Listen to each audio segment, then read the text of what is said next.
It's okay. Off your mic. It's okay. She off your mic. Chai! Now wow, people wey suppose talk truth to power don't off mic. And if we talk, now 500,000 they go summer us, call them hate speech. But fear not, my ego don't come. Him go torchlight every corner, nooks and cranny of all these bad people where they spoil our country.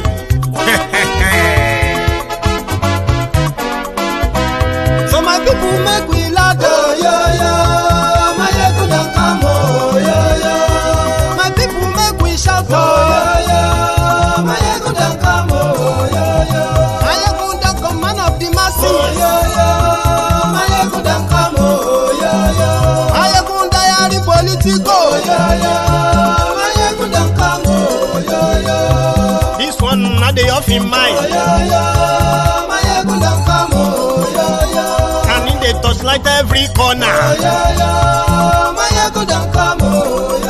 Okay, some people be they holla say they want the power. Chai, them be promise us say we go get light and power. Nah. Them hustle sote they can't get the power. But now they know they do anything with the power.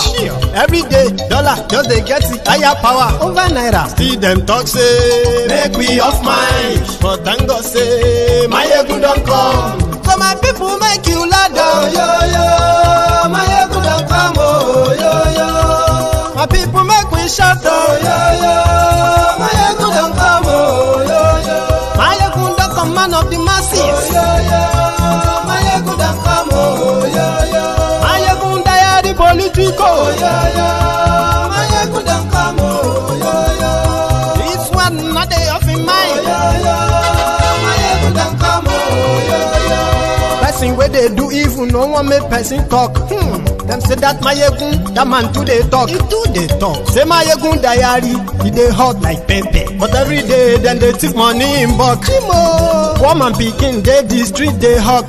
Still them talk say make we no talk. But thank God say my egun don't come. So my people make you laugh, yo. My egun don't come, yo. My people make you shout, yo. My egun don't come, yo. Man of the masses, my ego don't come, my ego diary politico, my ego don't come, this man not the off in mind, my ego don't come,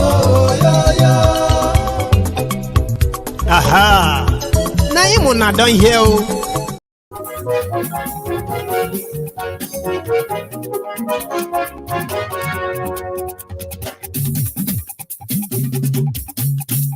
Hello there. Mayegun la wa mo la mo do. Mayegun diary,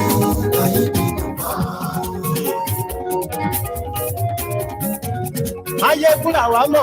Good morning to you, good afternoon to you, and good evening to you from wherever you are watching from. This is Mayegun live again. Lórí Facebook, lórí YouTube. Mayegun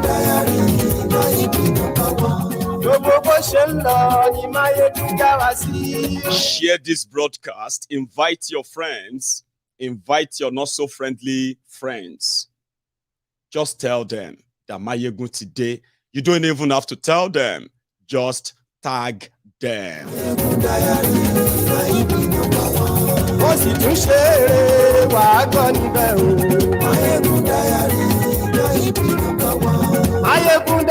Babalawo Apapa Wolf has dropped another lamba.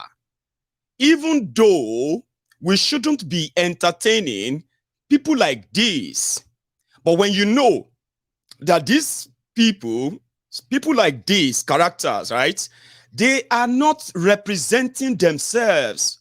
They are just puppets in the hand of the puppeteer, the establishment. You should share this broadcast. Yes.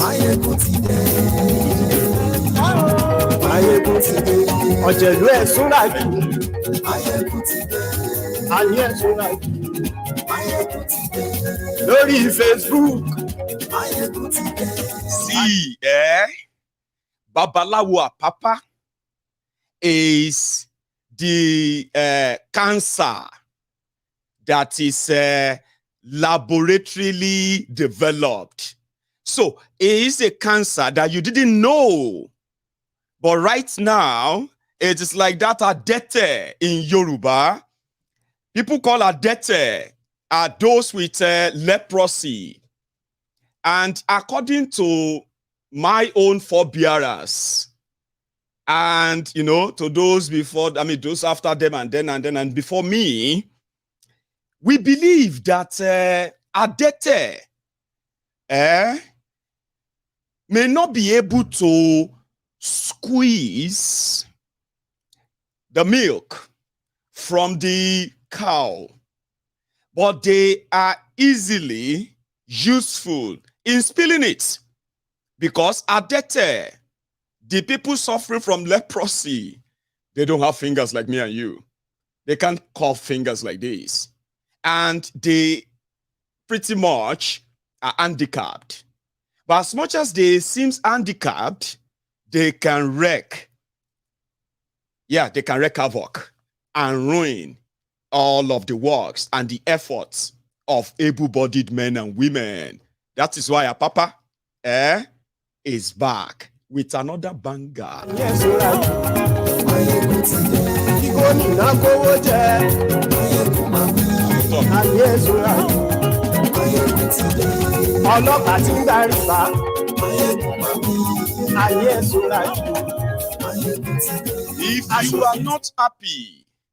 If you are not happy with the way Nigeria is being governed, you have two options according to the establishment, the Nigeria system.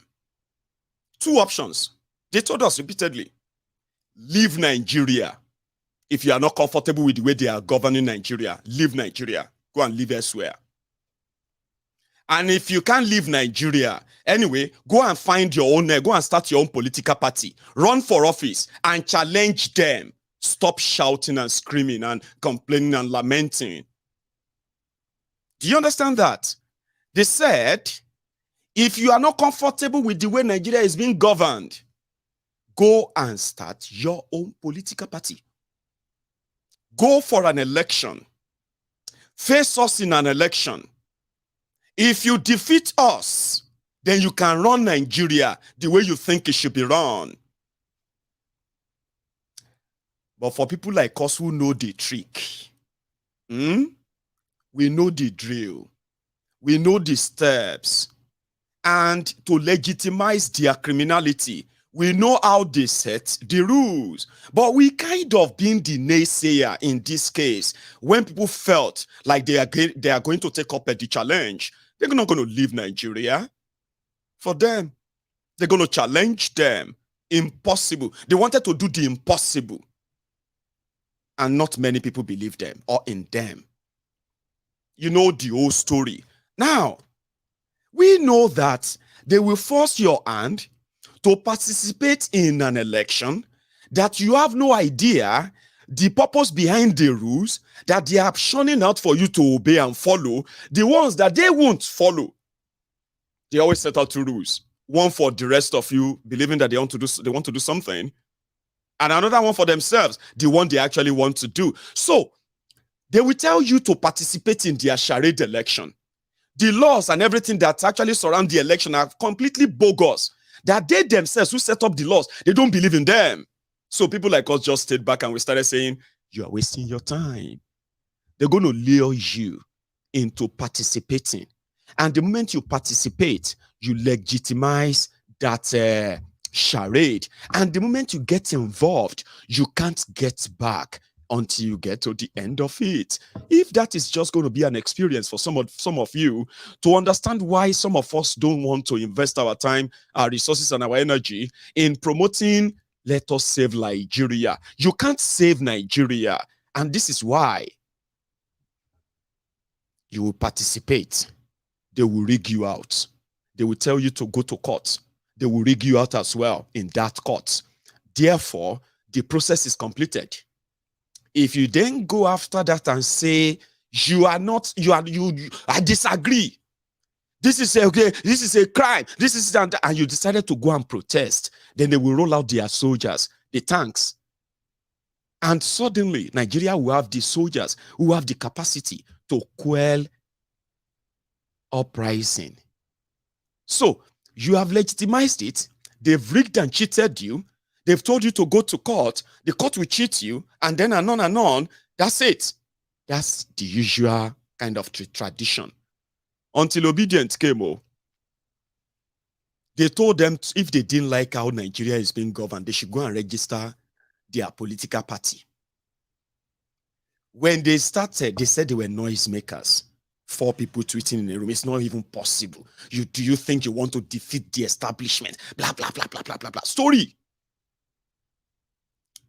Then, they rigged you. It became so obvious. It was pure rigging. The numbers that they cannot defend. It is obvious. So what is next? You go to court. The next stage they have already set up for you. Go to court.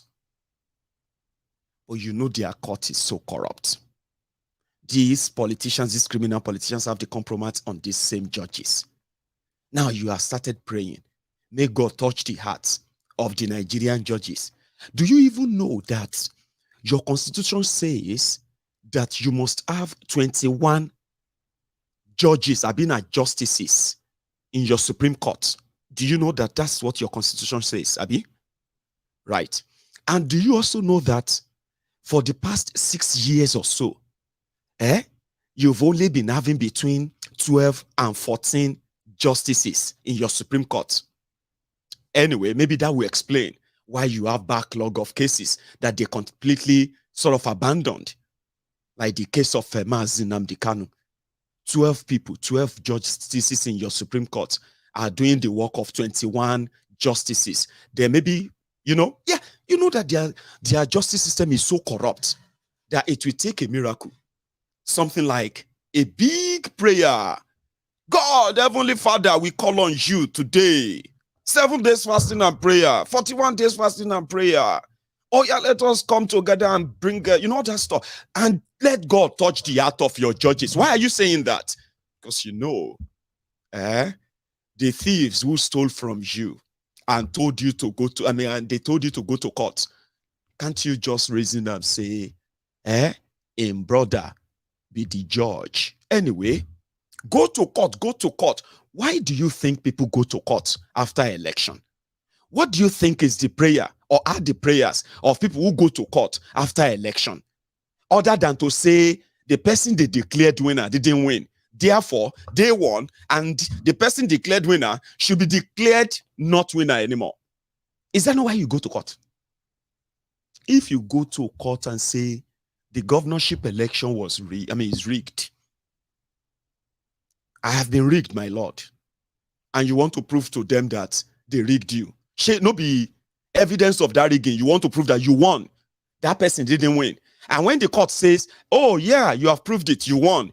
What do you think will happen? That person will cease to be that person anymore, Abi? Okay. They told you to go to court. Now you are in court.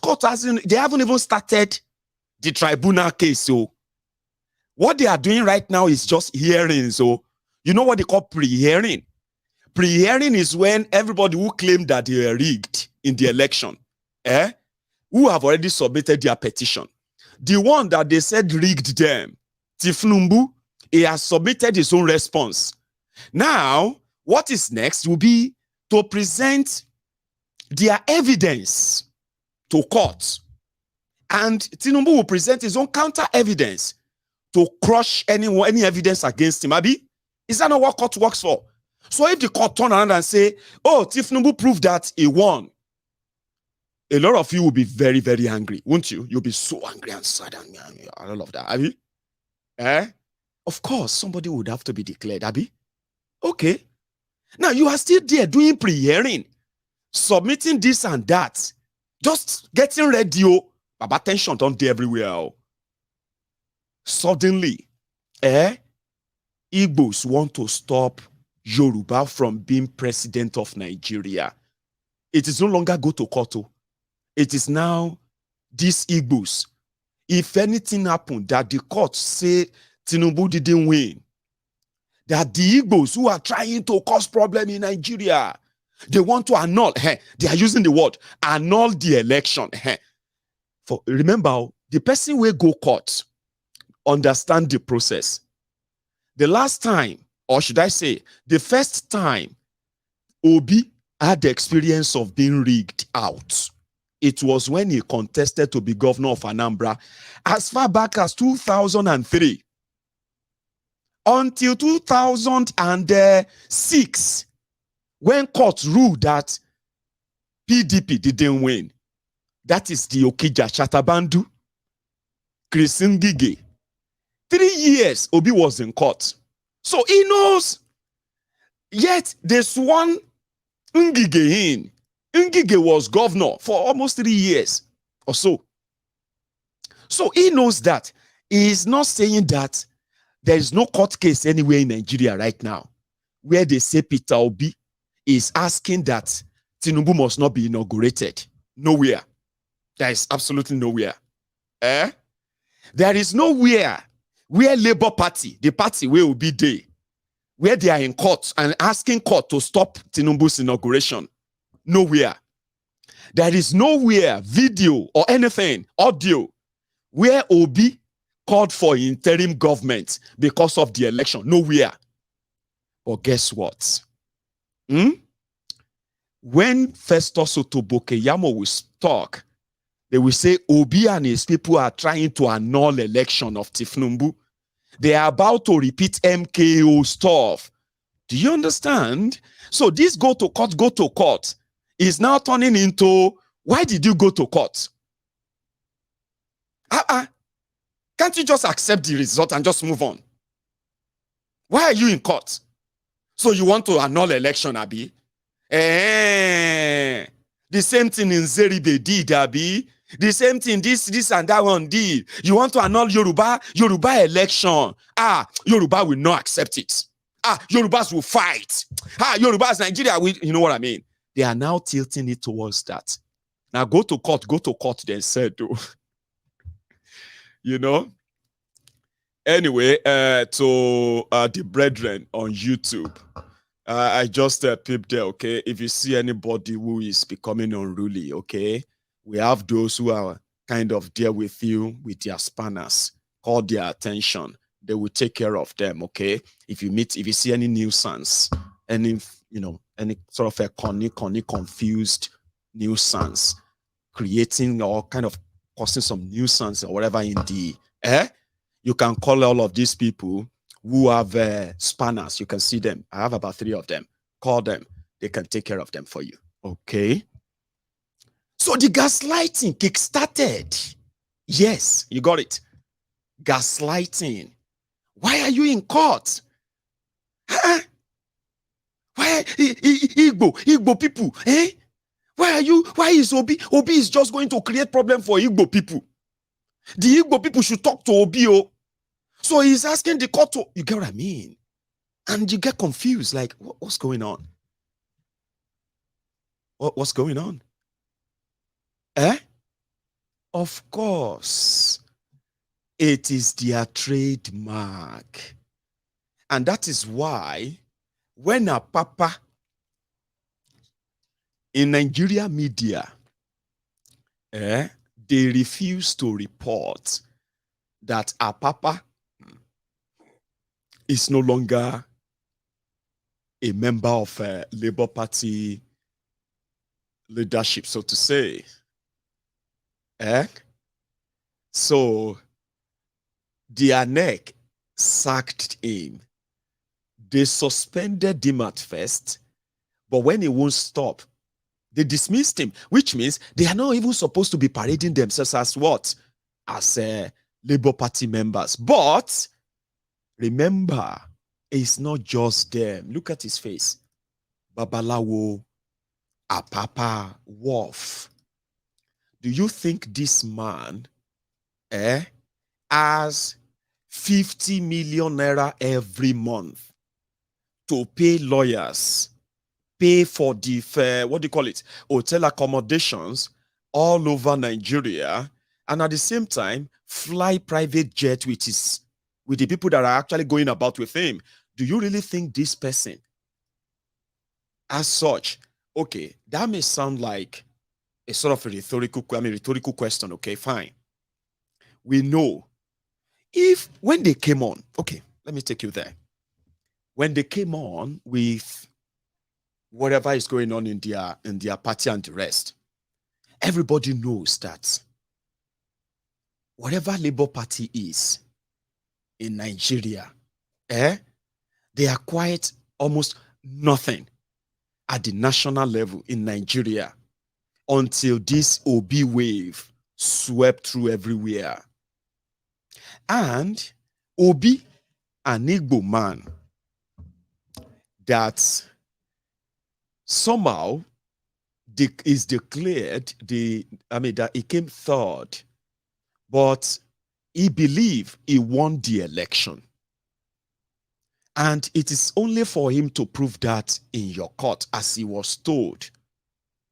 But trying to turn it around and make obedience about Igbo is one of the most dubious thing, and also an evil thing anybody should even ever entertain, talk less of even spitting it out.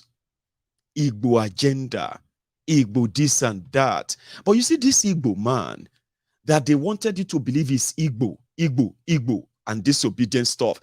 And you see, when they say Igbo, it's not that anything is wrong with Igbos. Sure, you get. But when they decided to kind of play that Igbo card in this scenario, they are trying to play the card of the already profiled ethnic nation in Nigeria, which is the Igbos in Nigeria. They are supposed to be part of Nigeria. But there is this unwritten, God knows why. A lot of us have sort of figured out why.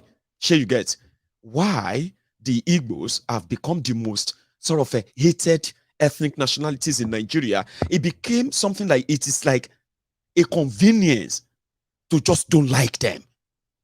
Even without any reasons, you can make up things. Oh, you heard. Oh, but nevertheless, they wanted one Nigeria with a submissive Igbo people.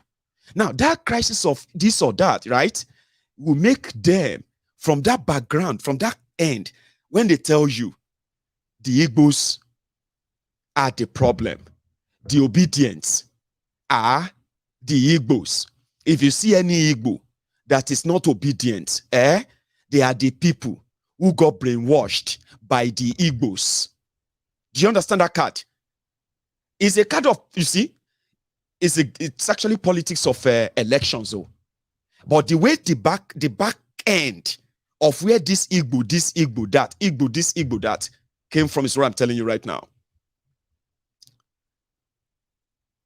But this Igbo man, and this Igbo, what they have said so far, has been the only one, right, who has penetrated every part of Nigeria. He has been the only one, right, who has been able, right, to be the target of the supposed establishment, PDP in the south, APC in the north. It was hell. But what they are actually trying to ignore is that when they say obedience, these are your brothers, your sisters, Nigerians who have actually seen shege under people destroying people, under APC, Egbekegbe. The routing of the entire establishment was brought about by the angry population that cut across all ethnic nationalities, all religion, and the rest. So in denying all of that and sort of cycling the whole thing to be about Igbos is deliberate too. And that is why when this Labour Party was announced as the vehicle that the obedient want to use. A lot of them didn't even know who are the Labour Party, who was the chairman, who is this or who is. They didn't even know anyone. Are you with me? These are Nigerians who have felt and survived so far the injustice that Nigeria represents. And you know something about bad governance? It doesn't respect any tribe, religion, culture, region, and it doesn't give a hoot. Nigeria, as poverty capital of the world, due to bad governance, corrupt leadership, has shown out millions of Nigerians who are living in extreme poverty across Nigeria, across all religion in Nigeria.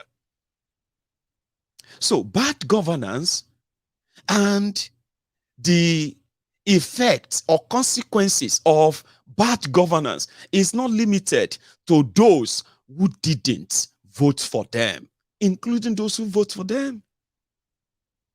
So the obedience is a reflection of a country where the citizens, the leaders, and the led have been so disconnected. There's been so much disconnections between the leaders and the led. And this disconnection has created so much acrimony, enough that a lot of people are asking, how is Nigeria even surviving or even still existing? Yeah, Nigeria is still existing because of the divided people. The injustice is not meted at just someone or some tribe and what have you. It cut across, like I said. So that obedience was just like a reflection. It was like a protest. When they gathered and protested against bad government in Nigeria, they were killed. Many of them were jailed. A lot of them are still living, those who survived are still living with the horrible scars that they suffered in the hands of their supposed leaders. So the obedience was supposed to be an easy protest against the system in Nigeria. It's not just APC that actually attacked them. Do you know what they did to them in Eastern Nigeria that you identify as obedient, trying to vote for Obi? Do you know what they did to them? Do you know what they did to them in the Niger Delta region? And I'm not talking about Igbos. I'm talking about citizens of these areas. Do you know what they did to them in the middle belt part of Nigeria? Do you know what they did to them in northern Sharia North? And how much attack and that they suffered simply because they were called infidels? Do you even know that if all of this were put into documents, a lot of you will kind of or should be so worried and scared of what you are supporting and promoting in the name of the obedience are intolerant. Those who promoted Muslim tickets in a country that has abundance of Muslims and Christians, they did that and they turn around and blame you for not accepting Muslim tickets. And they said you have Islamophobia. The same people who triggered all of this, they turned around and they said, you obedient, you are going to churches. Do you see all that game? Do you see how they turned that?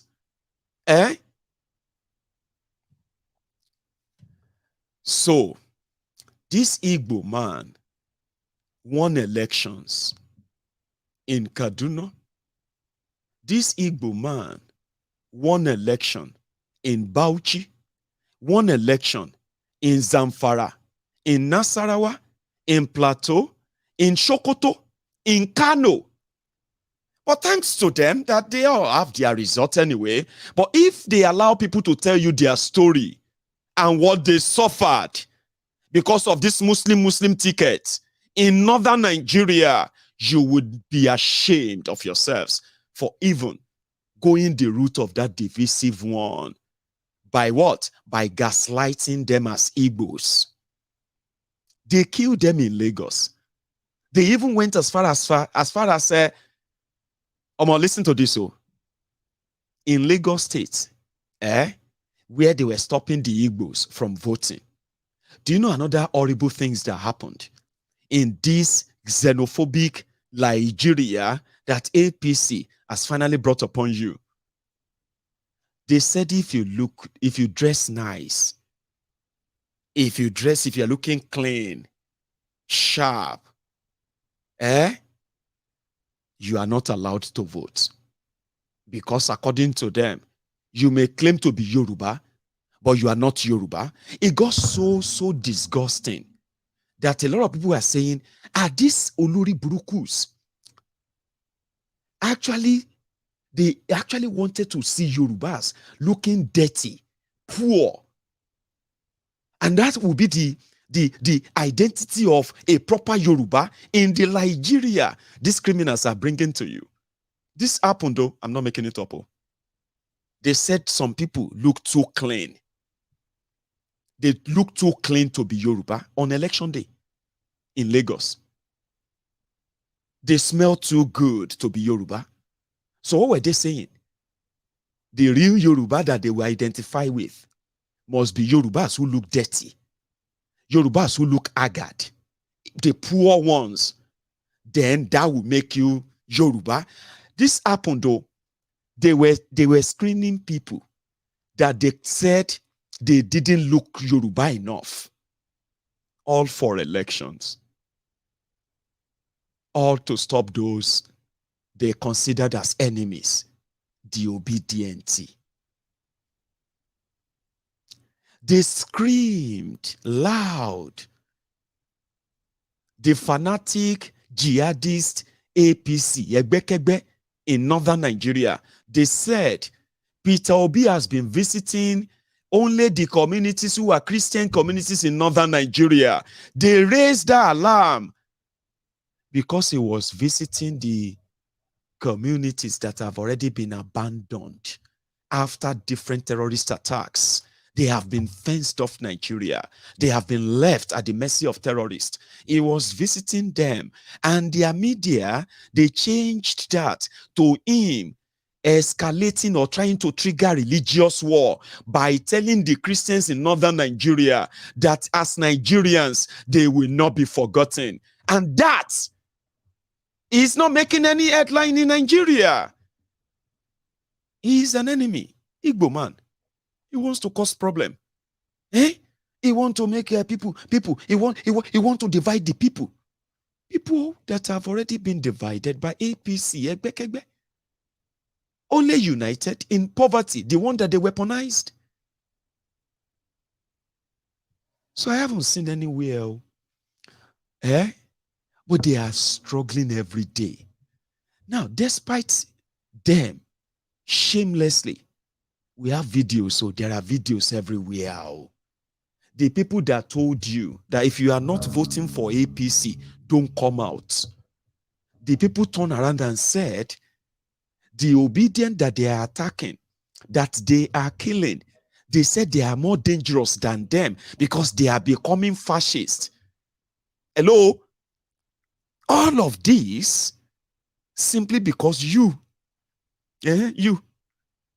think you can still fight and save Nigeria from the hands of these rogues. Of course, you have indeed disrupted the entire political system in Nigeria. And right now, the incitement of tribal and ethnic division, possibly a bloody one, is the next move. Because like I said, if you see some people who claim to be educated and they are repeating statements like, why is Obi asking for interim government? Why is Obi saying they cannot inaugurate Kolu? Why are the obedient saying that they will make Nigeria ungovernable? All these statements are not coming from any of those people mentioned. The interim government was the alarm of interim government was first raised by APC. Egbekegbe, when they came out to say some people inside Boko Haram's government, they are working to stop Tinubu from becoming APC candidate or even becoming the president of Nigeria. It was APC who started it. They were accusing themselves. So they said these people, after failing to stop Tinubu from becoming candidate, they are plotting to plan a military coup or interim government. Suddenly, all of these are not up to 4 months that APC accused themselves of trying to destroy Nigeria because of their political ambitions. So, share you get? Immediately after, they have now turned out to the obedient are looking to. Anyway, somebody said, so you, Mayegun, Ogao, so you are now the defenders of obedience. So you are now the one defending Obi. That is where your mumu is proving immune to this dosage. Your mumu is like a virus. Sure you get? And this virus that is mutant, you know, when something is mutant, it has resisted all logical solution. Explanation doesn't work for you. But let me kind of explain something to you. I don't have to be obedient before I can use them as a very good example of an unjust system, an injustice society, unfair and unequal system that Nigeria represents. The one that has breeded nothing but disunity, division, and almost will finally break up Nigeria. Let me explain that to you. Injustice that you see, sometimes when those you don't like are suffering it, you might think, they are receiving the punishment that they deserve because you, at least, you are not under any of those attacks. You are safe. Abi? Okay. I'll give you this whole instance now. When APC, Egbekegbe, when they started attacking Nigerians and using different sort of excuses to kill Nigerians, okay? Until it got to some people, when it first started, a lot of people who are today agree that APC indeed is a cancer to Nigeria that will finally kill Nigeria. That is why they said if you don't kill APC, it will kill Nigeria. If you don't kill Nigeria, Nigeria will kill you. Anyway, all they needed to go after those they suspected to be potential threat to whatever agenda that they finally have executed to some extent today in 2015. All they needed is just to give an excuse to either send you to jail or send you to grave. The Shiites, we didn't know. We woke up one morning and we heard that breaking news. The Nigerian military, they are shooting and killing the Shiites in their numbers. What could have happened? Oh, the Shiites, are those not the religious sect from Kaduna? Those ones that they said they don't believe in Nigerian law. They don't believe in Nigerian constitution. They believe in this blah, blah, blah, blah, and so many other things you have heard about them.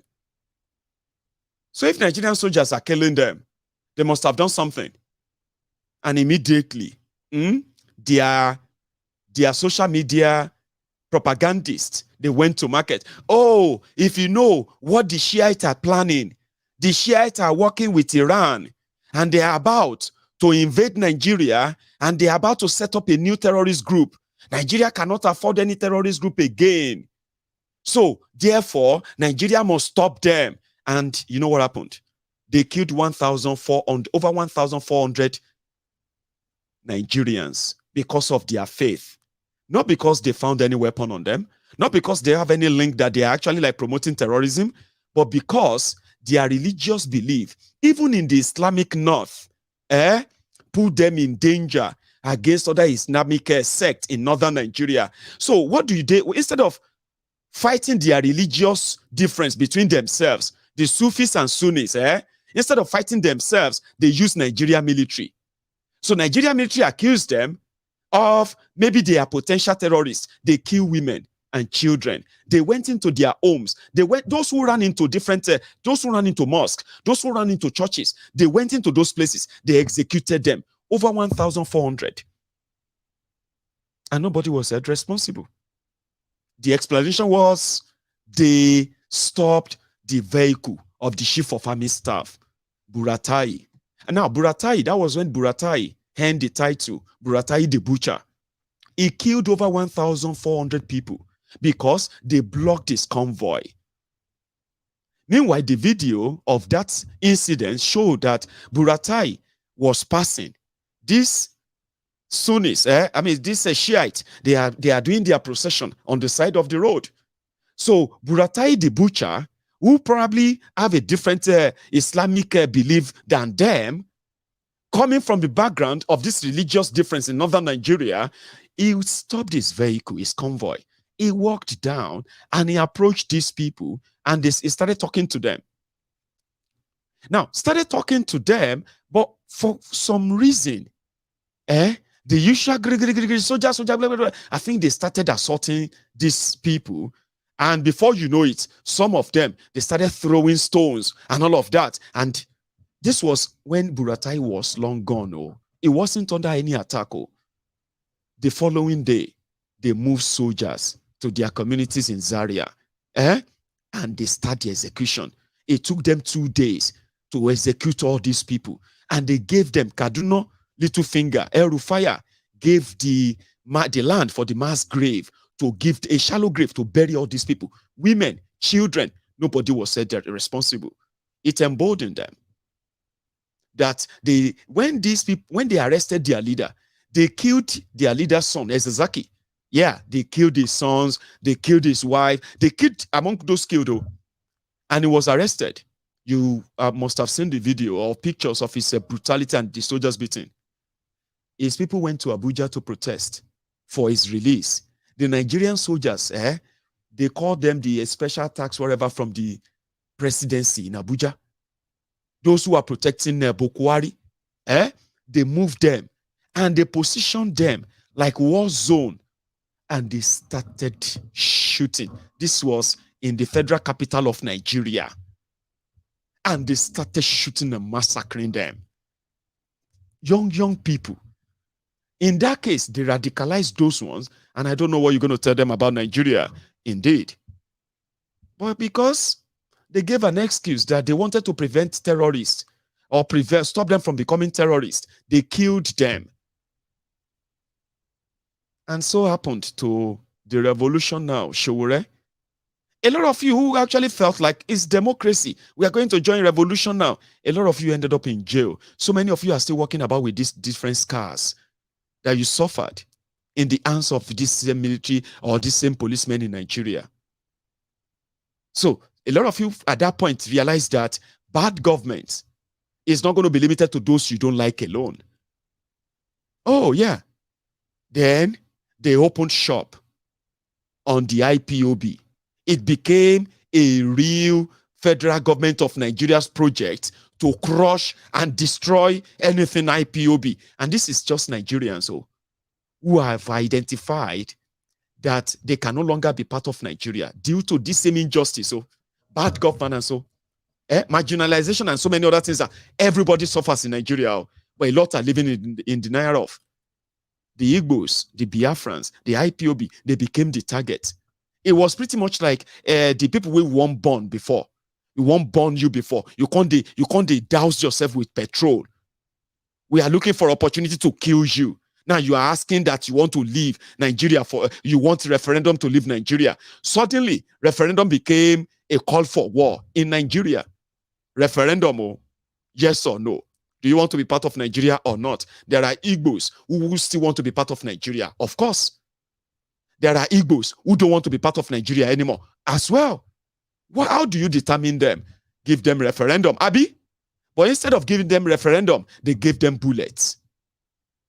And they gave legitimacy of trying to stop another civil war. Asking for referendum is asking for civil war. So to stop civil war, we must kill all these people because they haven't learned a lesson. So that's the excuse. So anytime they kill any people, anyone from Eastern Nigeria, all they have to tell you is that it's a member of IPOB. When that wasn't convincing you enough, they started their political criminal gang. They called them unknown gunmen. Imagine this game, unknown gunmen. Suddenly, Nigerian systems, security system, and agents, right? They can no longer identify criminals. They have to give them unknown. But guess what? It is a disguised name for you to finally know that if they are unknown, of course they are known. They must be IPOB. Oh, they are IPOB then. So when they now get people, innocent people, that have become victim of this state-sponsored terrorism against Nigerians, they are Nigerians. Listen, you can say you don't want to be part of Nigeria anymore. There are Americans today. There are groups in America today, in some certain states in America, that are promoting the breakup of America. You might say it's a long shot. It's probably impossible, but they are still Americans. Sure, you know. Under that same American law, this or that, they are still expressing their freedom without infringing it on the right of others. That won't make them un-Americans. Sure, you get that they don't want to be Americans anymore. They want to be the state of Texas, for example. They want to be their own country. Until that happened, they are still Americans. Every right as an American, they are still meant to what? To be protected by America. Because they are Americans. Now, only in Nigeria, you see educated people, Jesu, PhD holders, supposed educated people. They will go out publicly, ignorantly and shamelessly. They will tell you, referendum is a call for war. In a country like Nigeria, you cannot be asking for a referendum. If the government is not going to fold its hand, the government is not going to look away, they are not going to pretend, they're going to kill you. That's it. And that's all the government need. The excuse. I live in Scotland. A lot of you are very much familiar with Scottish independence. Indy Ref 1, Indy Ref 2, Indy Ref 3. This don't have to pay Indy Ref 10 until Scotland finally leaves. But until Scotland become independence of Britain, every Scottish you see is British. And they will never be... See, here in Scotland, though, we have actually, had a referendum where people went out to say no, yes, to referendum, to independence. And immediately after that, it did not diminish. It didn't diminish the right of Scottish people in Britain. No, they are still what? They are still British. But in Nigeria, an already divided country. A lot of you, when it is convenient for you, you will say Nigeria should break up. In fact, Nigeria should just break up herself. But when it is not convenient, you'll be shouting one Nigeria, one Nigeria. Educated people, they will boldly say, now them cause them now. Every time they say they want Biafra, they want Biafra. They say they want Biafra ni, or they want Nigeria ni, they want kiniko, alabosi ni. But don't worry, it will be finally pronounced. Eventually, educated people turn referendum to war, and they continue to repeat it. And all their writings are so divisive that you have Igbos who want to leave, you have Igbos who want to stay, but you won't give them the chance to show where they want to be. So they gave an excuse, let's kill them. And we'll just tell people that now these ones want to cause war. They want to cause war in Nigeria. So in order to prevent war, so let us kill those people who are asking for referendum. Let us gaslight them. Nigerians will support us anyway, because we are trying to prevent another war anyway. So they are murdering and killing Nigerians because they are identified as Biafrans in a democracy. That's all they needed. We are so close like this in Yoruba land too, where they would have set up shop and they would have started killing our own people in the name of we want to stop people who want to cause war for asking for Yoruba nation. So the bottom line is this: whether you have taken sides now or you haven't yet, in fact, whether currently you are on the side of your oppressive leaders, whether PDP or APC, and you have all the excuses to defend why you prefer them, and somehow, the obedient who have been, they are supposed to be the underdog. They have no capacity. They have no control over military. They have no control or influence over the police. They know no one in your INEC. They know nobody in your justice and judiciary system. They have nothing but themselves and the numbers that the system continue to want to kind of crush. But you will always remember, they are the product of what Nigeria has become. The marginalized, impoverished, and terrorized Nigeria. They are the product of that Nigeria. So if you suddenly feel like their own anger, in fact, their own sort of a frontline fight against the oppressive system warrants you labeling them, gaslighting them, then turn around and call me, Mayegun, are you now obedient? Are you now supporting Obi? Because to you, it is their turn to be crushed by the establishment. At least you are safe. Abi? You are not obedient, Abi. You are not trying to stop these criminals, Abi. So you are safe. No, you are not. No, you are not. You are not. I'll tell you. Those who stood up and they became direct victim of this brutal system, they have been able to know what they have, they can tell you why or what they actually suffered for. Every one of them can show you the scar. And they'll tell you, I had this scar, I got this. Simply because I stood up against oppressive system in my own area. Sure you get? They have something to say. But do you know something? You have nothing. You have absolute nothing to show, right? For being on the side of the oppressor. You know why? When the economy goes down, when the unemployment skyrockets, and skyrocketed, and poverty in Nigeria, the poverty basket in Nigeria became bigger and bigger, and it became multi-dimensional. When your currency, your naira, became so devalued that it's almost worthless today.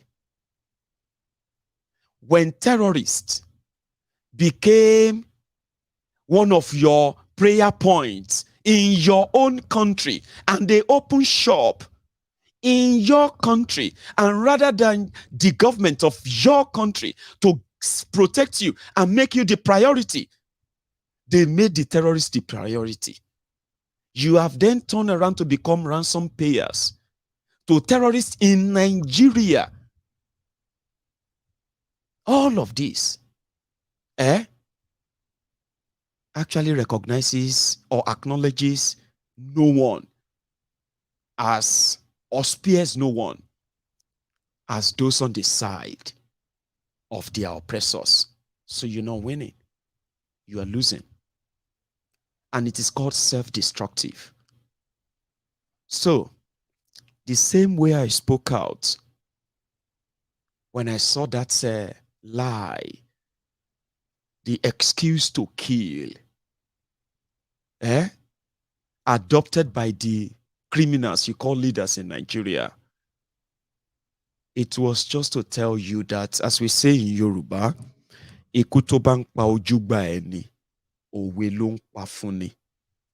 Simply or loosely translated as, when you begin to see the death of your mates, the people that you are of your peers, people of the same age, your peers, when they start passing and passing, it is just a reminder for you too that you will pass. Do you understand? And as we say it generally,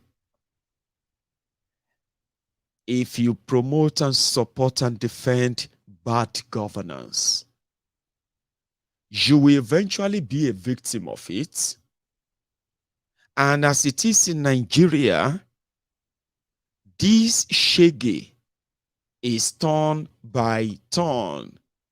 They don't even have to touch you most of the time.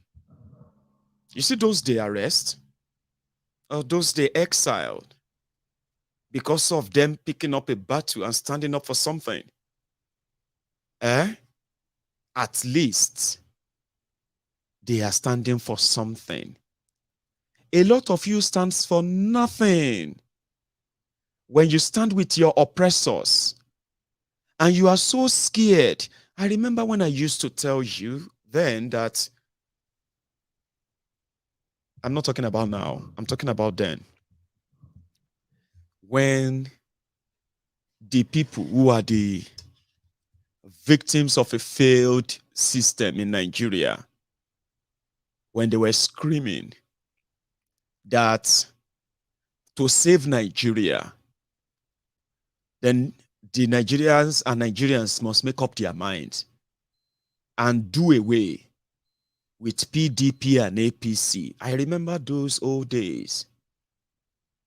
And when Omoyele Sowore showed up on the radar, he in fact got a lot of Nigerians, especially the diaspora Nigerians, interested in the possibility of changing the status quo in Nigeria. Sowore toured the world. And Nigerians of different ethnic backgrounds, religious backgrounds, they organized the global tour for Sowore at the time. And the effort then was that, indeed, just maybe, although it didn't gain this much momentum, okay?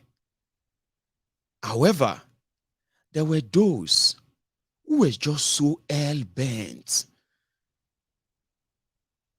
that Sowore will never this or that. Sowore that did this. Sowore that did that. Sowore who is this and that, all of that stuff.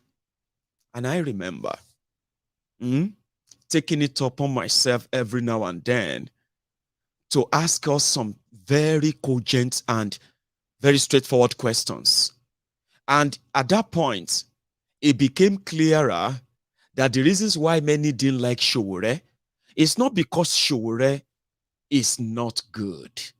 In fact, it would have been the best for a country at the time if people were serious. But it became clearer that a lot of Nigerians have so many stones to grind with Sowore because of his publication called Sahara Reporters.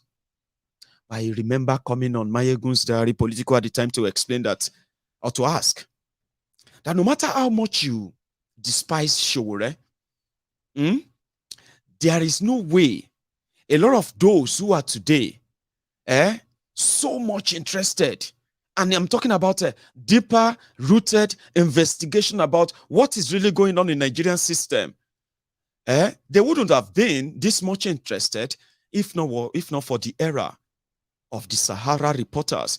I mean, he's carrying propaganda. He's the one that destroyed Jonathan's government. That's what I mean. Like, you had that personal stone to grind with him, but that couldn't really discredit everything he did on record at the time. And I said, Sowore has never been in his life one of those who make your laws, execute your laws. It's never been those who actually passes or debate your budget. It's never been one of those, right, who execute your budget or even pay people in anything that has to do with Nigeria. If you have any grounds with him, it is simply because somehow, you are either on the side of your oppressors, and Sowore trying to be different to them, right, is never going to be acceptable to you. So at the time, and a lot of people agreed, and they said, it's true. I just don't like him because of the way he treated Jonathan. I didn't like him because of this. I didn't like him because, okay, I said, fine. I mean, fair enough. You don't have to like him. And you don't also have to discredit him as well. Then fast forward to 2022, 2023. Yeah? And disobedience surfaced. I mean, it was actually like organic. Yeah, that's the word I was looking for the other day when I was talking about my subscribers. Organic.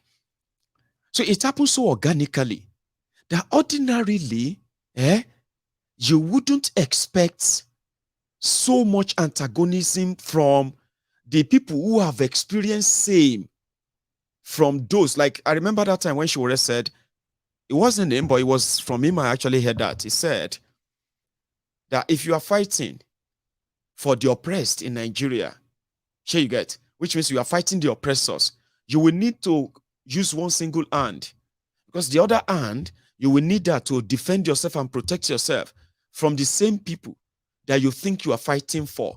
So, which means you can only use one hand to fight the oppressors and use the other one to protect yourself. So people who actually felt that way, I would, well, not because I kind of expected too much that the obedient will put this disruption as they have done, but ordinarily, I would have expected somebody who has been through that at this stage, right? To just easily, conveniently, somehow see the bigger picture, not the myopic one that majority of them are focusing on is Igbo. A lot of them are actually saying whatever they are saying, attacking you as obedient and all of that, not because they have anything wrong you have done or you've done anything wrong. It's simply because every time they remember that all these things, obedient, this and that, the north, the south, the east, the west, and everywhere obedient, obe, is actually about an Igbo. And a lot of them, like I told you, is an unwritten hatred, is there in our system. A lot of people can't tell you, but they will tell you 1 million things they have heard that the Igbos are responsible for in Nigeria. And they will not prove or give you any evidence of any. Do you get that? It's naturally there. They either tell you they are so arrogant, or tell you that they want to take over everywhere, or they want to control everybody, or they want to be the one in charge. That's this unproven sentiment is there, and it triggers people who are non-Igbos so much. Are you with me? So they can hide and tell you, the obedient this, the obedient that, this and blah, blah, blah, blah. I hate them. And it's actually the thought. It is the thought that, hang on. So this whole thing now, an Igbo man will be president of Nigeria like that. And just like that. No, that's not going to happen. Now, if it's going to be an Igbo man, it can't be this Obi. It has to be another one. Do you know some people are already saying that if an Igbo man is going to be president of Nigeria, it mustn't be this Obi. It has to be another one. It has to be the one that is from the same system, rottenly corrupt, so that you can stop saying it's better than this drug dealer, Boko Haram sympathizer, SPV, and the rest of them. Anyway, it didn't go that way. Everybody is picking sides. And this time around, it's like a unanimous. The people who have also experienced this kind of attacks, they are joining those who attacked them at the time, discredited them at the time. Those who discredited Showore at the time are discrediting you, the obedient, today. Those who publicly said Showore's hashtag revolution now is a treasonable felony, that hashtag can overthrow government. Remember, the people who said that today are already camping under the likes of Showore, Sheun Kuti, and the rest of all these guys. They are camping on their different mentions to join them in attacking you, the obedient. And it's actually like gaslighting too. But everybody is asking, but why? Why are they dissipating so much energy? Why are they making up stories in order to justify whatever they plan to do? What could be the end goal? Of course, people said that if you don't score 25%, you can't be president. I mean, somebody said, but Obi's vice is a northerner now. Baba, do you want to hear that story too? You want me to tell you the story of how finally they found somebody that will finally just allow his image to be paired with that of Obi? Do you want to hear the story? I'll tell you. When Obi left Yangon,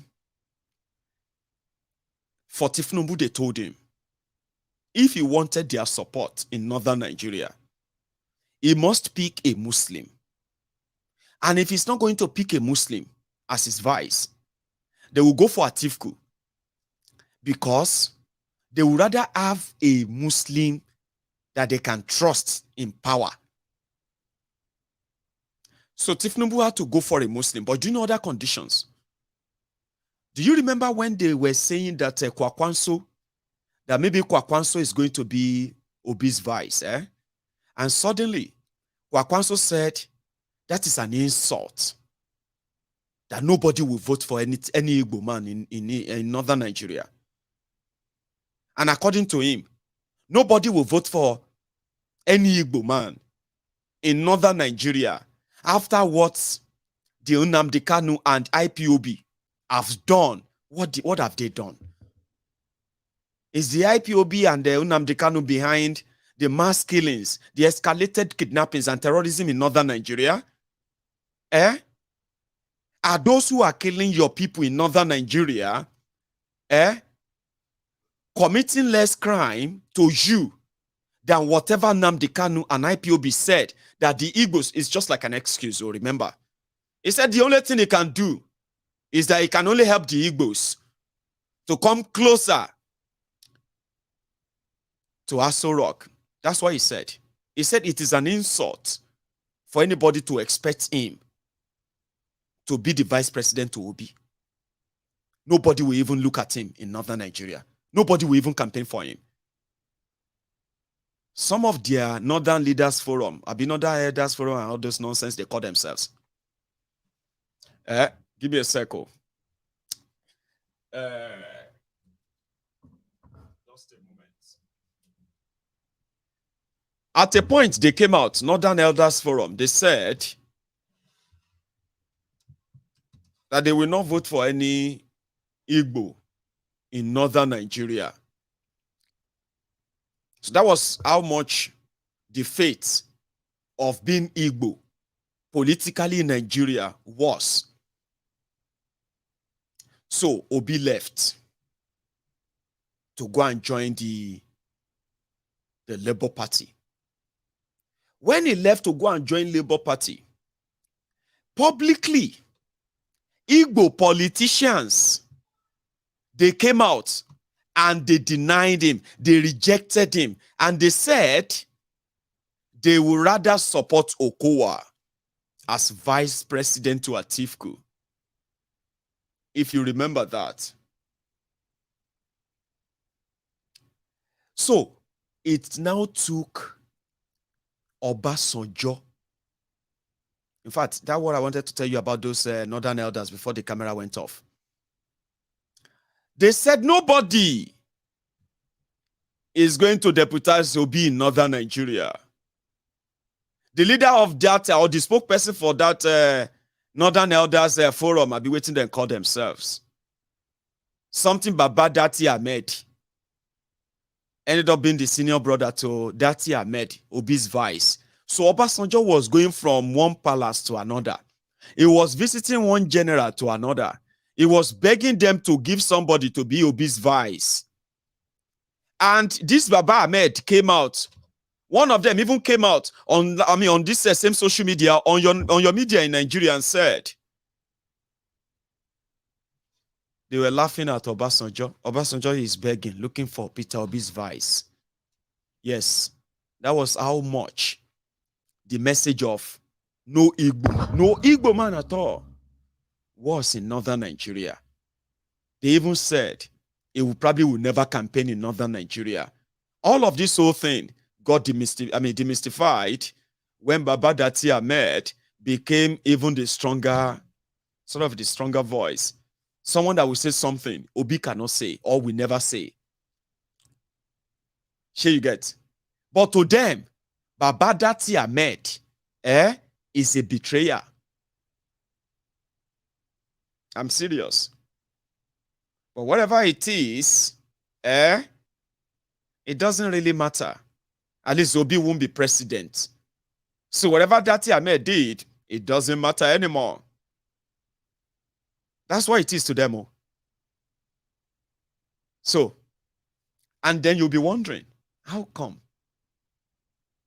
that when they attack him, they are not really focusing on that one too? The one that said that they must not inaugurate Kolu, that if they inaugurate Kolu on the 29th of May, then they must have killed democracy in Nigeria, is Baba Dati Ahmed. But do you know the one they are calling for his head? Obi. So you understand what I'm saying now, like how that sentiment works, right? Obi is the Obi and all of that, because he's an Igbo man. And then if you turn around and say, hey, is it because I'm Igbo? Is it why do you hate Igbo so much? Hey, this is a problem. Every small thing, these Igbos, they will be claiming that they are victims. Everybody will think they are victims, because in Nigeria, they enjoy blaming the victims. Why are you crying so much? Is it not just 5 people they killed? Why are you acting like they have killed everybody there? At least you are still alive. Why are you saying that they have killed everybody? I don't believe you. Why are you screaming? Even though this you're screaming, it's because of this you're screaming and complaining. That's why they killed 20 people in your village the other day. All these Igbo people, every time, Igbo, they don't like us, they hate us, they do this and that, and shut up your mouth. I mean, you know that stuff. Is it not, they blame them. They do blame them. They always kind of, and that's how it works in Nigeria. So, unfortunately, they would like you to think, that the Igbos, the Igbo ethnic nationality in Nigeria, the Igbo ethnic nationals in Nigeria, you will think they are just like this small, tiny, small group of people that are just troublemaker. The Igbos are the top 3 largest ethnic nationalities in Nigeria, with population running over 50 million. And after 5 million of them were starved and killed in a genocide called Civil War, that nobody is held responsible for. Today, they will make you think they are just this small group, because that's exactly what the Nigerian system represents. And then you'll be wondering, if they are so small or so powerless or whatever they want you to believe, how come they are not going away? Like, they couldn't be crushed, they couldn't be silenced, they couldn't be pushed out, they continue to demand for that Nigeria conversation. We must have this conversation, whether we still want to continue with this or not. And that is actually not far too much to ask for, is it? Anyway, so gaslighting and turning a court case into a tribal war is deliberate too, and it is already happening. Kolu left Nigeria and they said he was going to Europe to go and meet investors. Today is day 4 that Kolu left Nigeria. Nobody knows which country he is currently having a meeting with investors.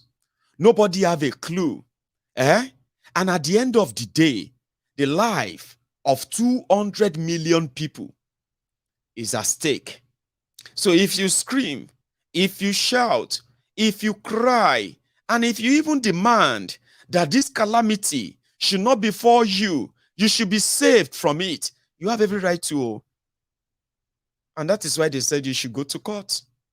Now you are in court, they want to turn it around and say, hey, the Igbos want to stop Tinubu Yoruba man from becoming president. How evil and how desperate can people be in their desperation for power. How desperate can they be? Go to court. What do you think the court is meant for? The court is meant to either send Kolu away, that he didn't win. That is not Igbo. It is not the Igbos who took Tinubu to court. No be Igbos take APC to court.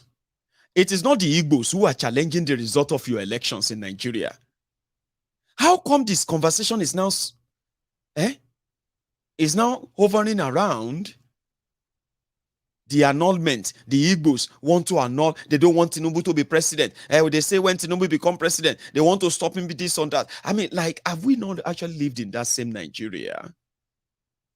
Was Obasanjo not in court simply because Bokwari was challenging the election? Was Yaradua not in court because Bokwari was challenging his election? Was Jonathan not in court when Bokwari was challenging his election? Was Bokwari not in court when Jonathan was challenging his election? Was the same Bokwari not in court when Atiku was challenging his election? How come that Tinubu is going to be in court when Obi is challenging his election? Atiku is also challenging the election, but suddenly, now the Igbos want to burn Nigeria. The Igbos want to stop Tinubu from becoming president. The Igbos are the ones who want to. How come the Igbos are the ones to be blamed now? That's the question. It is deliberate. Why are they not blaming Fulanis? Fulanis want to put Nigeria in problem. Fulanis want to stop Yoruba from becoming president. Why are you not saying that? Atiku is Fulani. He is the second. He's the one declared second by a Fulani or Hausa Fulani INEC chairman. He declared a Fulani as the second in the most rigged election, and they put an Igbo man a third. The Igbo man is in court. The Fulani man is in court. They are in court because of their political parties, as well as what? Their political parties that participated in the election, right? How come that we must now say the Igbos want to stop Tinubu from becoming president? The Igbos are trying to annul the election. How come are we preparing to start attacking the Igbos if the court says Kolu didn't win? Have you thought about that? How come the Igbos are the ones who are trying to stop the inauguration and not the Fulanis? Okay. Maybe you will get to know what I'm trying to explain to you. The criminals they have already been doing it, setting the stage for the chaos that Nigeria is going to experience. And most of these cases, and most of these crises, the chaos, they are not even because of elections. The real chaos that Nigeria is going to face, the one that will shake Nigeria to a foundation, is not actually because of elections only. Nigeria is broke. Nigeria government and governors are unable to pay salaries. Nigerians are poor. The poverty that Nigerians have been dipped into, there is no way out in sight yet. The crisis of terrorism and crimes that are increasing in Nigeria, there are no clear-cut idea of how you are going to get out of that. The stigmatization that comes with Nigeria led by a drug baron, the pushback effect of what this is going to be, are more chaos that are going to face Nigeria than what this election will be. But they will rather want you to get ready to save Nigeria from the hands of Nigerians who have rejected the fraudulent elections, and they know that they are going to be rigged out of the court as well. They have suffered indignations. They have suffered stigmatizations. They have suffered marginalizations. They have suffered state-sponsored profilings. They have suffered state-sponsored violence. They have been killed. They've lost arms. They've lost limbs. They've lost sight.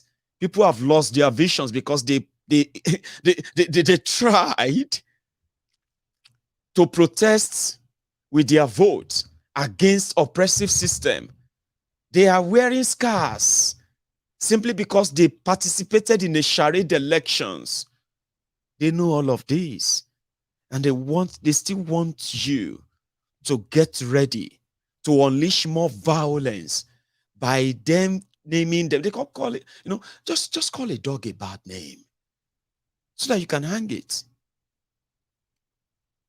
They want you to believe that keeping the APC Egbekegbe in power, albeit illegitimately, seems to be the task that must be done. And thank you.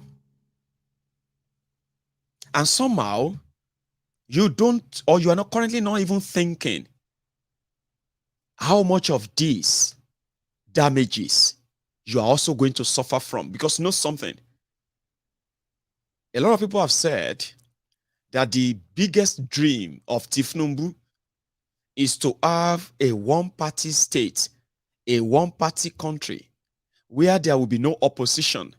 There will be no opposition. Today in Nigeria, APC, Egbekegbe, they have succeeded in killing what would have been supposed opposition to them. But thanks to social media, so Nigerians became the proper opposition to their own terrible government. The supposed opposition to government, they became, and in fact, they proved that they have never been opposition to themselves. They've always been friends. Except when election is coming and they begin to sort of pull out the cards of tribalism, ethnicism, religious, fanaticism, and the rest of that. Immediately after election, they are all friends. So they were never opposition. Nigerians became opposition to their own government. Social media became their platform to hear and then express their disgust against their government and those in their government in Nigeria.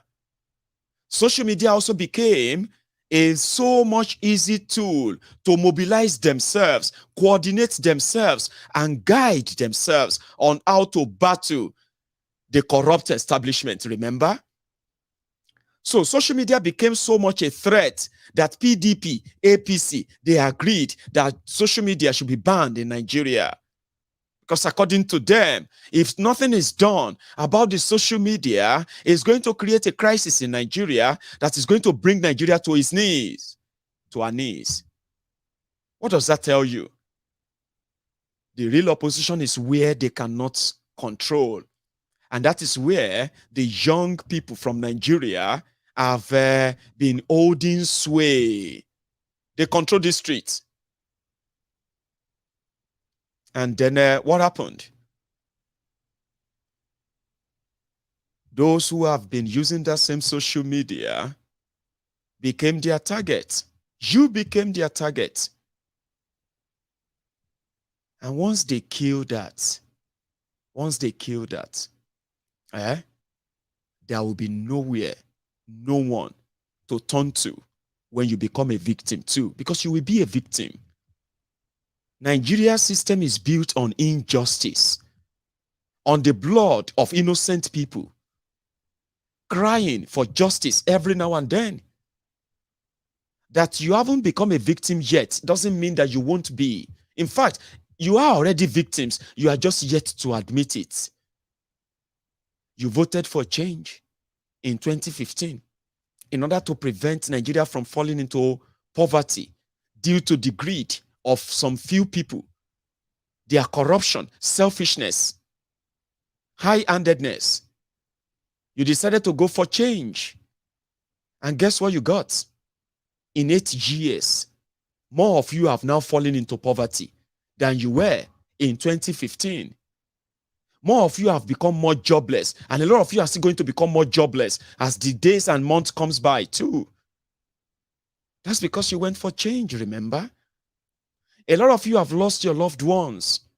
So many of you have abandoned your communities and villages. You've run away entirely from your states due to the insecurity, something that was so alien to you in 2015. You weren't victims, were you?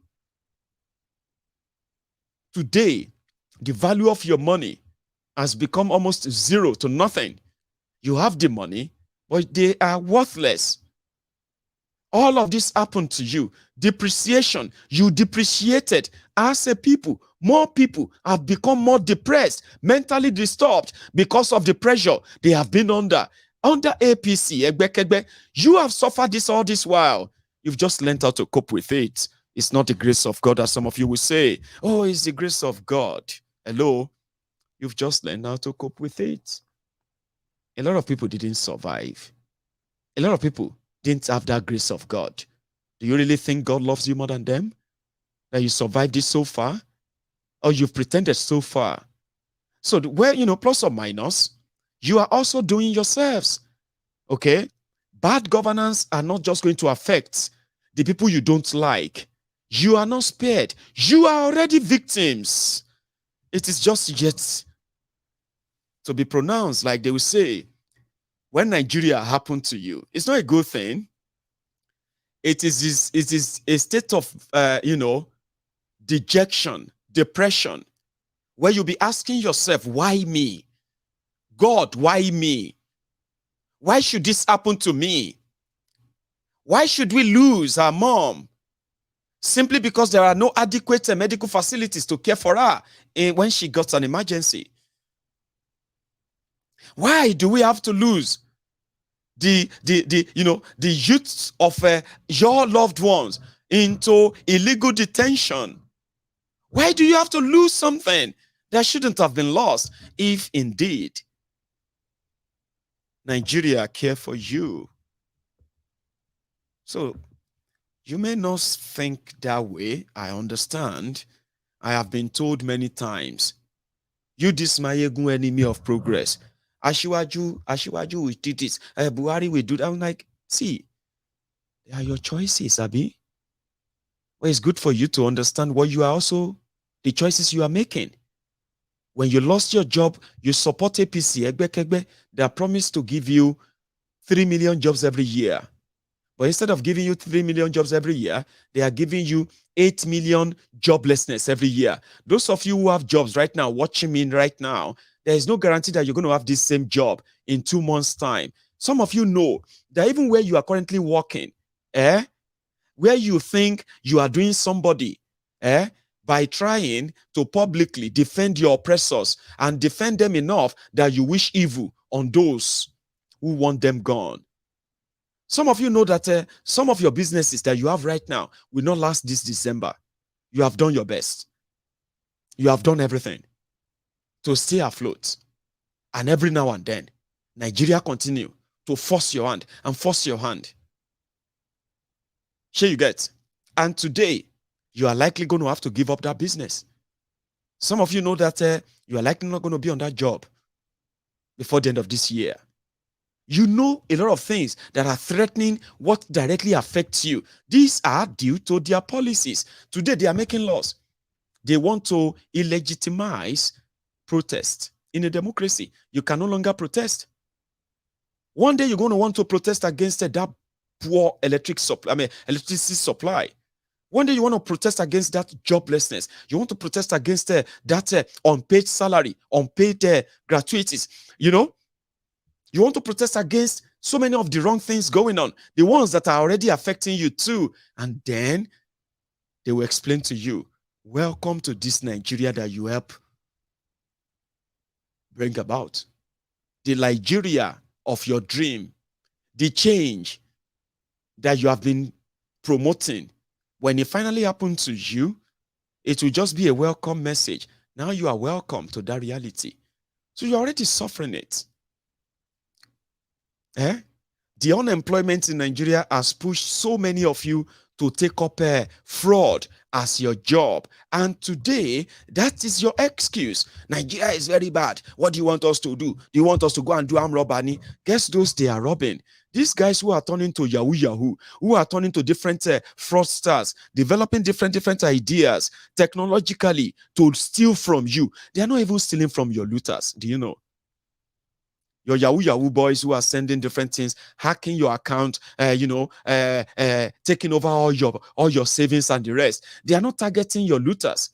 The ones who have the bulky, stolen, billions. These guys, these criminals who are the product of that same failed system, they are not targeting the real looters. They are targeting you. You that is struggling and struggling, and you are saving some money. Little money that you save somewhere, that's as bad as Nigeria is. So you are like starving yourself to save some money. Guess those who are stealing those money, the product of a failed system, your brothers and sisters who are either unable to get proper education, or they are educated, they have become so jobless. And guess what? They don't fancy kidnapping, they don't fancy armed robbery. They decided to go into tech robbery. And you call them smart. They are now contributing to the misery, the angst. They are stealing from pensioners. Aged men and women are crying to the banks every now and then because one crooked boy, acting smart, developed an idea and he couldn't steal from those who have looted his opportunity. Those who looted the opportunities that could have created jobs, created a very sound, a country with sound educated population. Those who looted all of that and turned you into survivalists, hustlers. You started hustling your own brothers, hustling your own sisters, targeting small businesses and running them out of businesses. These are product of a failed system. And these are also the direct way of telling you that continue making all those choices and continue to deny how much of them are affecting you. But I will continue to explain them to you. So you're not doing anybody, yourself, but yourselves. As the opportunities continue to shrink, and the likes of Apapa and the rest of them continue to act in a way that will continue to sort of, entrench injustice to the advantage of those who put you in all of this. Just one day, maybe just one day, a lot of us, you will see what I am saying. And then you realize that you are your own enemies too. And no matter how long it takes, you are going to see the light. You're going to see the light. I just hope it won't be too late. I have done my part and I will continue to do my own part. Like I said, and I'll keep saying, it doesn't matter how you feel. But when it comes to you having to tell yourselves the truth, you will know when the truth is the truth. I'll make it an open mic so that I can take 1 or 2 calls or 3 tonight. So, but I'm going to go make another cup of tea. I've spoken for like about 90 minutes, 95 minutes. I've been speaking, maybe not 95 minutes. I've been speaking for about 90 minutes. And I left my tea unattended. It is now so cold, even though it's almost full. So I'm going to go make a fresh one. Now, when I get back, I'll take calls. And there, you can tell me what you also think. I mean, don't go anywhere. So if you have been with us, meanwhile, see this lady, she is currently, I think she's called a Bassi. So she is currently doing a cooking. This is called a cookathon or cookathon. Sorry, it's like marathon cooking, right? And she called it cookathon. So cookathon means that she's going to cook for 96 hours. And by 5 p.m. tomorrow evening, it will mark that 96 hours. And she will become the Guinness Book of World Record holder as the chef who cooked the longest hour and all that. So a lot of people are rooting for her as we speak. And indeed, it's some of the things that is kind of giving people a little bit of enlightenment this day in the days of this toxicity here and there. Okay. So I would want to share that with you, but my time is long gone. So I'm going to go make my tea. And maybe in our conversation, I can put that up. You can still like my video tonight. You can still like that broadcast, like it, share it, and even subscribe onto my Eagles Diary Political. And when I get back, I'll take calls. The number is on the screen, and it is WhatsApp call only.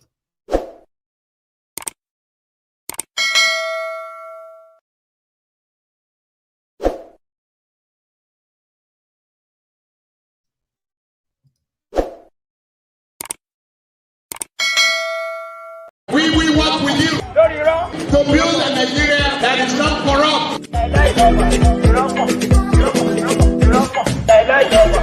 I bring you a message of hope.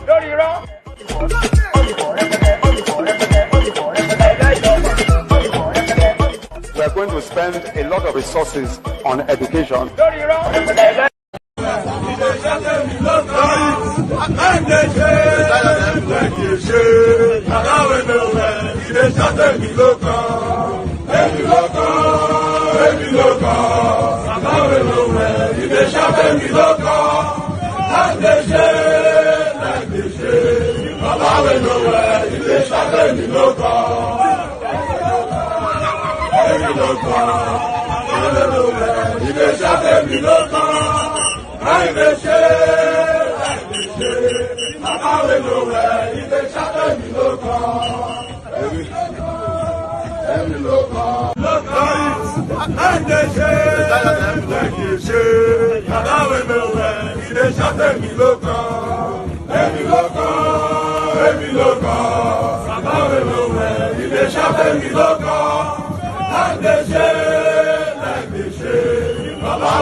Pastor, pastor, our mojo still alone shower. I check only pé orí wa ti burú.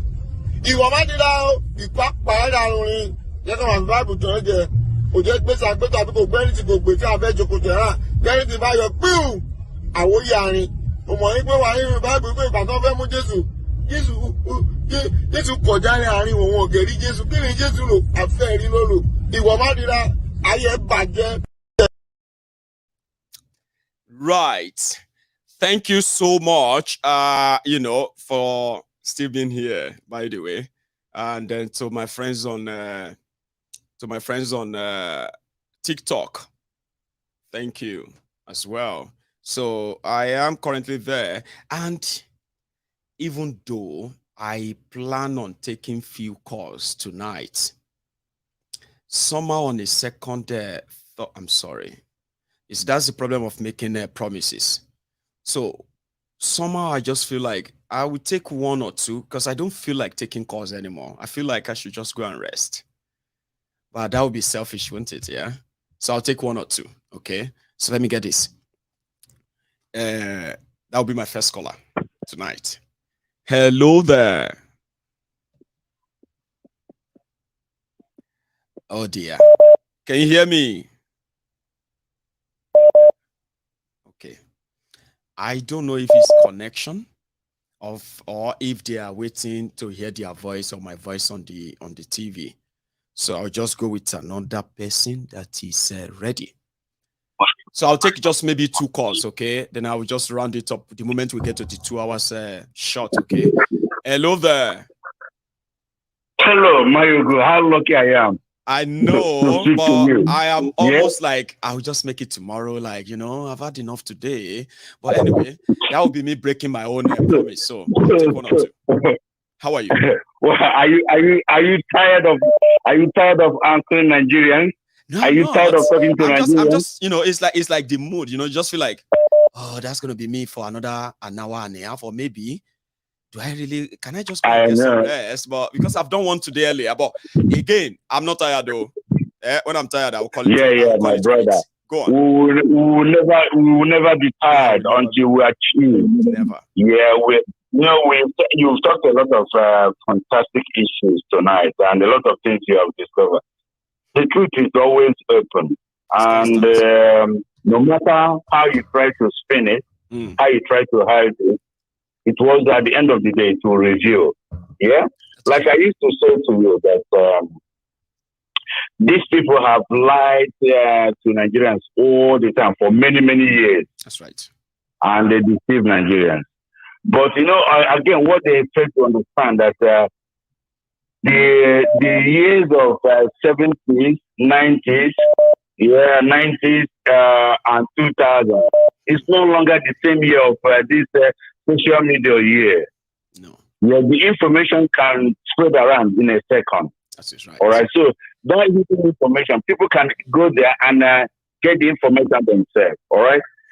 Nigerian issue has the lies there that they used to think that bring all this propaganda that because you have whenever there is problem, because you use someone, and they always think that Igbos are the problem of Nigeria.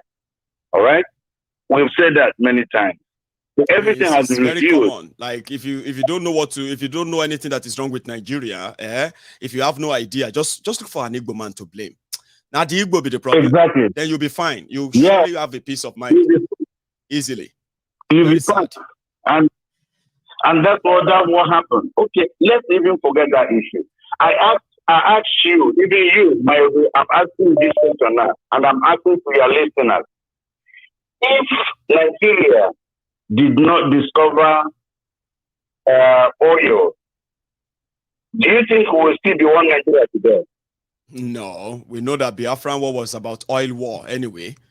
They believe that Biafra will take the oil away, and that is unacceptable to them. So it was oil. Thank you. It was oil war.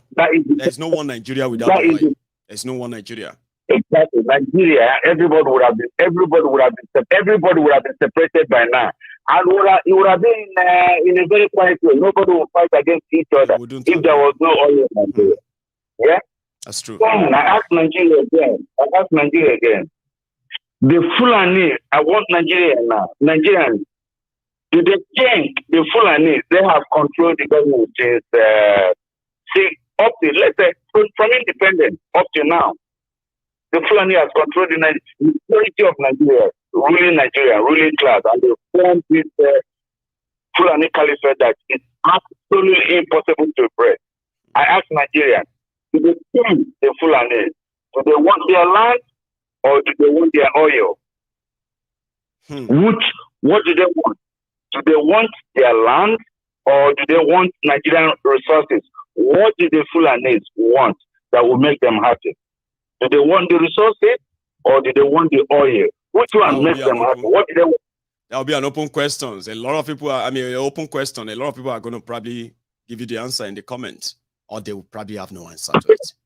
Let them tell us what they want. All right. If at all, because the point is this, Nigerians don't understand that we know, yeah, when Nigeria, Tafawa Balewa rule, Nigeria, Gowon rule, Murtala Mohammed rule, Buhari rule, Shagari rule, Obasanjo rule, everybody, whatever you rule. Why, when it comes to Obi, it becomes a problem? Why? All this, everybody rule. When it comes to this, they say give them any other Igbo, not Obi. Give them another Igbo man so that they can then make that one president. That's what they are saying. Not the one, no, like one election, no. Even inside Aso Rock, Akpo Scotta, where they have all the legislators, inside Abuja, where the majority of them have different control, Abi. So they said, give them another Igbo man, another one. Maybe now Okorocha, you suppose give them to be Nigerian president, the one that scores 0 at APC convention or Congress. So they want anyone but Obi, give them another person, not Obi. You know what happened that the point is this now, they have been, you see, Nigerian political landmarks have changed. It has. For good. Either now or never. Trust me, this landmark have changed. It's not going to go away. And the people who change this landmark is the obedient movement. It's true. And even, let me tell you, what Tinubu and the APC don't understand. Even today, Tinubu becomes the president of Nigeria. Are you going to shut obedience up for just like that? No, like it's not going to happen. They will march all of them out of Nigeria. That's what they probably, or they'll build prison to put 8 million people inside. They would have to build one. So the question happened now that those people they used to call the minority in Nigeria now are the majority, because this was the plan. The Fulani has been planned. And I'll tell you one story quickly, yeah? Right. During the Biafran War, yeah? The Biafran War, the Civil War, the reason Biafran lost, the Igbos lost the war, let's put it that way, because that war was not well planned. And it wasn't well planned. Sometimes, when you're looking something in the air, it might be around your corner, and you can't see it. And Ojukwu was interested in Aburi, all those kind of things, but forgotten.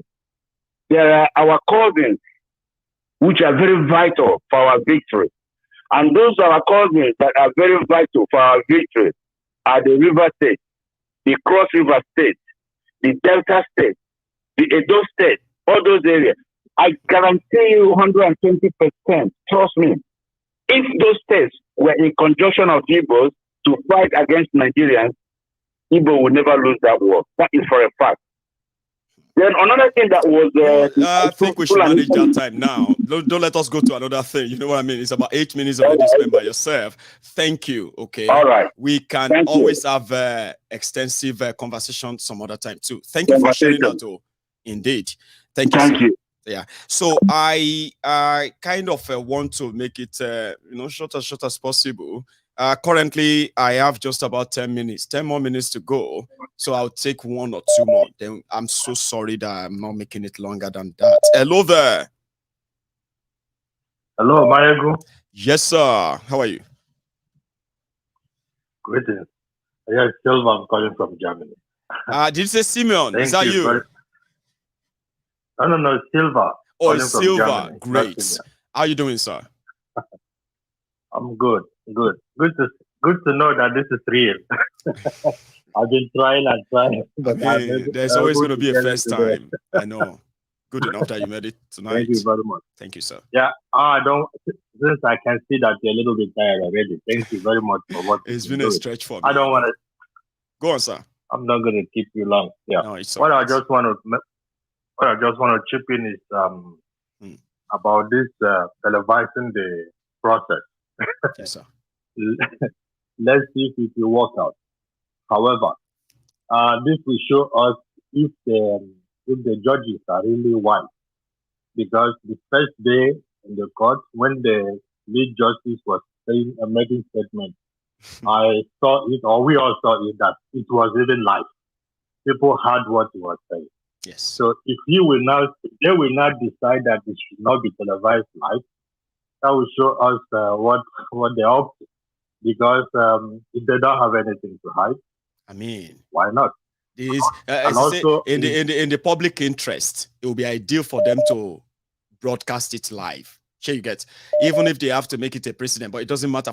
They have nothing to hide.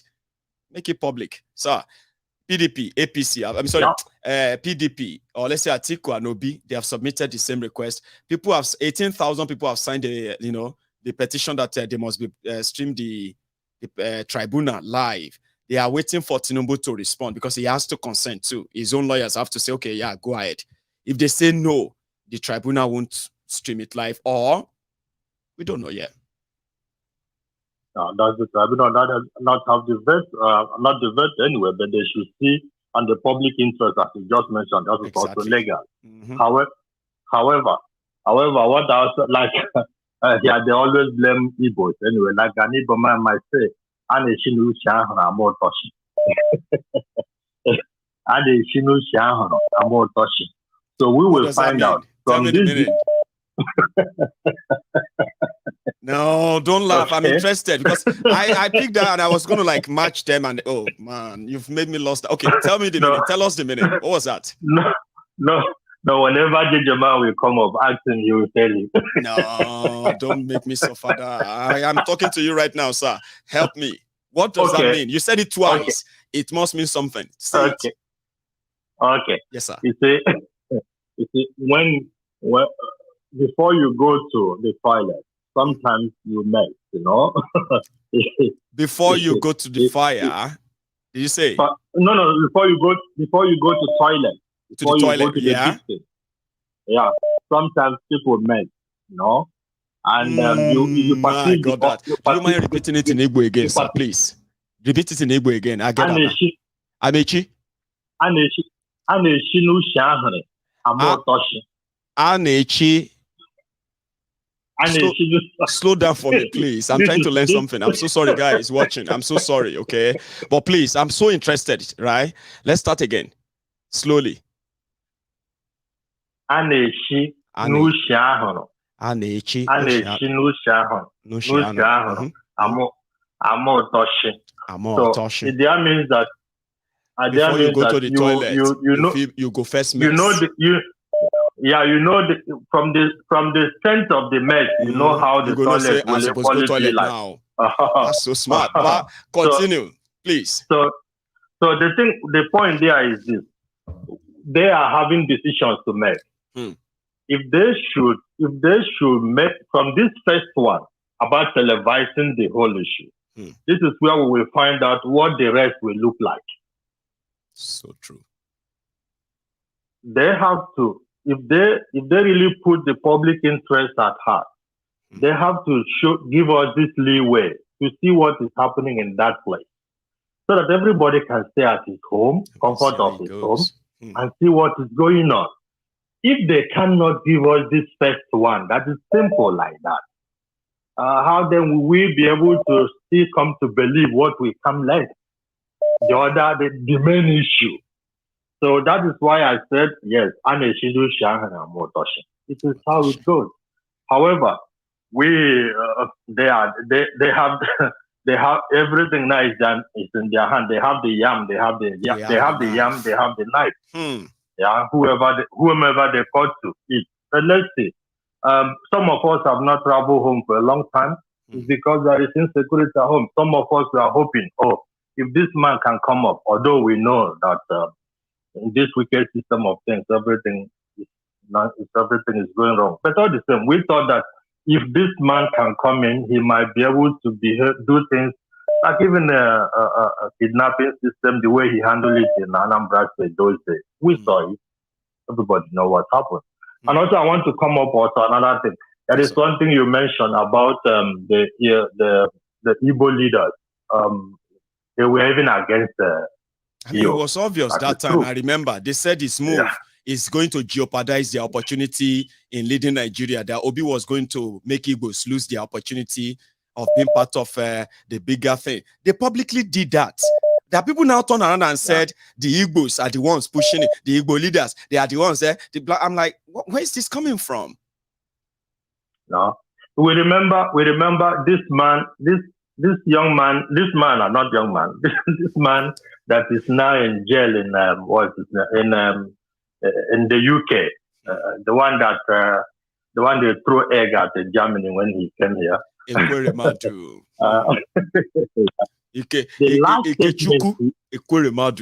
him. Exactly. The last statement he made before the last press statement he made. You remember, Mayego? I do. In fact, I even have the video. I'll let you continue. Maybe that's where we're going to end it. Continue. I remember that video. Please. Yeah. If you have the video, please put it.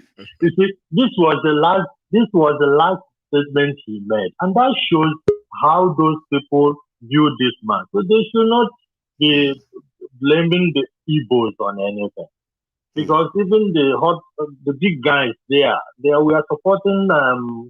They were against him. They were totally against him. But anyway, we see how the Igbo leaders are not behind Obi's ambition, because his ambition is going to work against the Igbo's interest. Ekweremadu said that, then he flew out of Nigeria. That's when he ended up in jail. It was in June 2022. You're right. I think June or July, or thereabout. July 2022. Anyway, may I play him? You asked me for it. Let me play it. Quickly, I requested for it. Humbly. I come from the Southeast. I can assure that Southeast will vote for PDP. Can guarantee that. No doubt, Peter is our son, but we need to be dynamic. We ask ourselves, can Peter win the presidential election? Can the East afford to throw away their votes? Can we afford to be sentimental in matters that concern our people and our children and our future? The answer is no. So we don't intend to do a thing which we will regret in the future. So while we believe that Peter is ably qualified, I come from... Are you there? Yeah, I'm there. Thank you very much. That is it. And that shows it all. They were not in support of him. But all so for people to now turn around and say this is Igbo agenda, I mean, come on. Yeah, no. It's not. This is the people that have been victimized in Nigeria. Do you get the young ones? This is Nigerian agenda. But all the same, it is Nigeria. But those that are in helm of affairs, they don't want it, because they know that they will kick off. They know that when they lose out, and they will fight. They will put in everything in order to stay in there. However, let's see. They have all trusted in, just as you always say, they have all trusted in INEC, and they failed them. They failed. Now let's see what the court will do. Let's see what the judiciary will do. What the court will love that. Sasiva, thank you so much. Thank you very much. God bless you. Thank you, sir. You have a good one. Okay, bye. Bless you. So this is where we're going to draw the curtains. I know I'm so sorry that that's so unusual, right? But I'm going to go and get that early rest, or else I may not kind of, join you tomorrow. I may just take tomorrow off. If you really want us to kind of come back to our full time, not twice a day broadcast, okay, just full normal prime time, and that will be tomorrow. So let me go and get that rest. Thank you, by the way, for your time, all of you. We'll have another chance of having this chat even further, okay? Thanks so much, and you stay blessed. Don't leave without liking that broadcast, okay? You still need to like it, I'll see you some other time. Good night.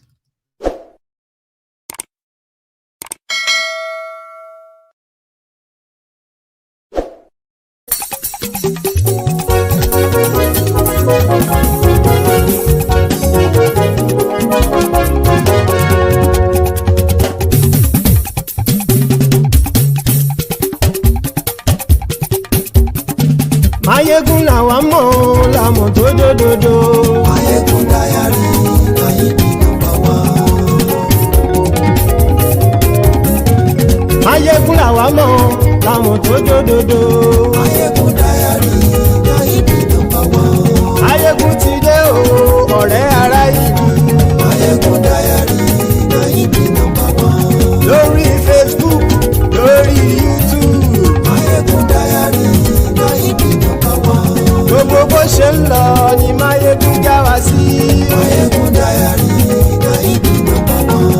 Àṣírí ọ̀jẹ̀lú kì í bò níbẹ̀ o. Máyégún diary Naidi number one. Bó bá ṣe eré àní Máyégún máa wí. Máyégún diary Naidi number one. Ó sì tún ṣe eré wàá gbọ́ níbẹ̀ o. Máyégún diary Naidi number one. Máyégún diary politico. Máyégún diary Naidi number one. Godfatherism kò sí lọ́rọ̀ Máyégún. Máyégún diary Naidi number one. Ẹ farabalẹ̀ sẹ́ o kẹgọ́rọ̀ lẹ́nu o. Máyégún diary Naidi number one. Àní Máyégún làwa mọ̀ tó jódodo. Máyégún diary Naidi number one.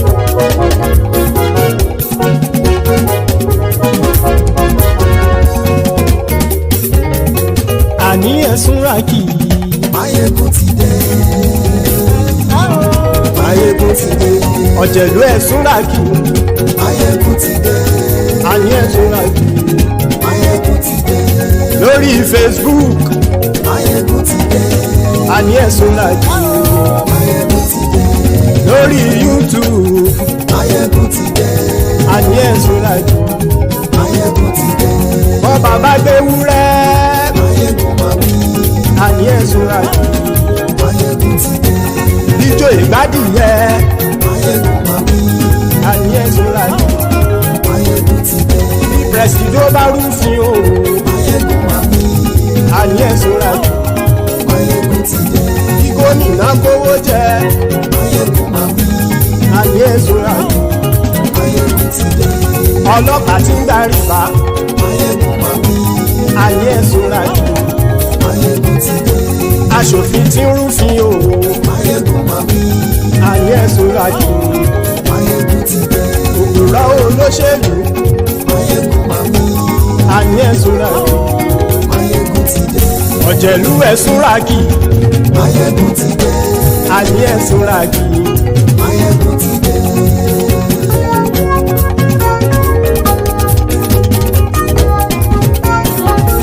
Máyégún ti dé.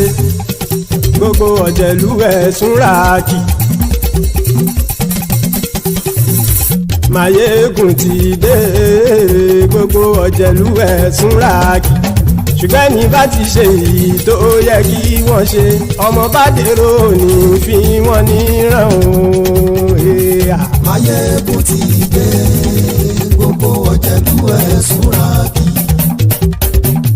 Máyégún ti dé. Gbogbo ọ̀jẹ̀lú ẹ̀sùn ràkì. Ṣùgbọ́n ní bá ti ṣe èyí tó yẹ kí wọ́n ṣe, ọmọ bá dèrò ní fi wọ́n níran. Wọ́n fowó bẹ́ẹ̀ o, Máyégún ó sọ pé wọ́n ò bẹ́ẹ̀. Wọ́n fowó bẹ́ẹ̀, Máyégún ó sọ pé wọ́n ò bẹ́ẹ̀. Oníkan ṣáàtì ṣe èyí tó yẹ kí wọ́n ṣe, fáwọn ará ìlú tó gbé wọn débẹ̀ o. Máyégún ti dé. Gbogbo ọ̀jẹ̀lú ẹ̀sùn ràkì. Máyégún ti dé. Gbogbo ọ̀jẹ̀lú ẹ̀sùn ràkì.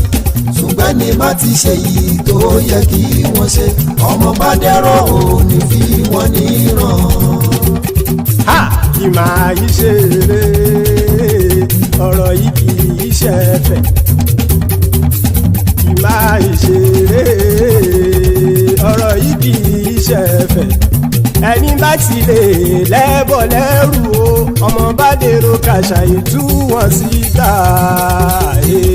Máyégún ti dé. Gbogbo ọ̀jẹ̀lú ẹ̀sùn ràkì. Máyégún ti dé. Gbogbo ọ̀jẹ̀lú ẹ̀sùn ràkì. Ṣùgbọ́n ní bá ti ṣe yìí tó yẹ kí wọ́n ṣe, ọmọ bá dẹ́rọ̀ ò ní fi wọ́n níran. Tẹnitẹni ọmọ Máyégún ọ̀rẹ́ ara ìlú mọ̀mọ́ ni. ó fọlọ́hún sọ ẹ̀ bá kìlẹ́bù lóòótọ́ olódodo ìlú ọ̀tá ìlú mọ̀mọ́ ni ìwọ ṣá máa ń ṣọ́ra kò sì mọ́ bẹ̀rù bọ́tà ń lè rí bóníṣègùn lé káwọn mọ̀mọ́ fi ṣera wọn ni ó ti dẹrùn tí wọn ò gbọ́dọ̀ sì mọ́ bẹ̀. èèpo ọ̀gọ̀lọ́mọ bá dérò tàjẹ́ ò gbọ́dọ̀ jẹ́ ó ti dọba lórí àbínú ẹni kò sì mọ́ bùyà àìsíwọ́lu ní ẹnìkẹ́ ìgbódì ẹyin lábàrá o ó kó ẹni tó bá dán wò á kàmù máyé ègún ti dé gbogbo ọ̀jẹ̀lú ẹ̀ tún ra kì